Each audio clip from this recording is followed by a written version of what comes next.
വിചാരിച്ചു. Okay okay. അപ്പം ഇതില് നേഹ പറഞ്ഞൊരു പോയിന്റ് ആണ് ഞാൻ ചോദിക്കുന്നത്, negativity.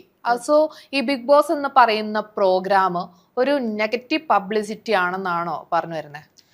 Negative publicity is also publicity. അത് നല്ലതാണ്, മോശമാണെന്നല്ല. പക്ഷേ ഇത് നടക്കുന്ന സമയത്ത് നമ്മൾ അവിടെ ജീവനോടുണ്ടായിരിക്കണം, നമ്മളിത് അറിയണം. അല്ലാതെ നമ്മൾ എല്ലാം ഒരു PR-നെ ഏൽപ്പിച്ചിട്ട് അല്ലെങ്കിൽ വീട്ടുകാരെ ഏൽപ്പിച്ചിട്ട് അങ്ങനെ പോകുമ്പോൾ നമ്മൾക്ക് അറിയില്ല വാട്ട് വിൽ ഹാപ്പൻ. പിന്നെ അതൊക്കെ ഓരോരുത്തരുടെ ചോയ്സ് ആണ്. നമുക്ക് ഒരാളെ പറയാൻ സാധിക്കില്ല. ഓരോരുത്തർക്കും ഓരോ ചോയ്സ് ഉണ്ട്, ഓരോ സാഹചര്യങ്ങൾ, ഫാമിലി ബാക്ക്ഗ്രൗണ്ട് ഡിഫറെന്റ് ആണ്. അവരവർക്ക് പറ്റുന്ന പോലെ അവരവർ ചെയ്യുന്നു. ഓക്കെ. സോ സോഷ്യൽ മീഡിയയിൽ നിന്ന് വിട്ടു നിൽക്കുന്നതിന്റെ ഒരു പ്രോബ്ലം കൊണ്ടാണോ പോവാത്തെ? സോഷ്യൽ മീഡിയ വിട്ട് നിൽക്കുന്നില്ലല്ലോ. അതിലൊക്കെ പോയി കഴിഞ്ഞാൽ സോഷ്യൽ മീഡിയ കൂടുതലാവുകയല്ലേ ചെയ്യുക. അതെ.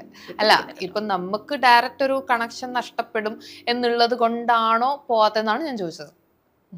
അങ്ങനെ ഞാൻ അതിനെക്കുറിച്ച് ചിന്തിച്ചിട്ടില്ല. അങ്ങനെ പോകണമെന്ന് ഞാൻ ആഗ്രഹിച്ചിട്ടില്ല, ഞാൻ പറഞ്ഞല്ലോ. അപ്പൊ ചോദിച്ചിട്ട് കാര്യമില്ല. ഓക്കെ.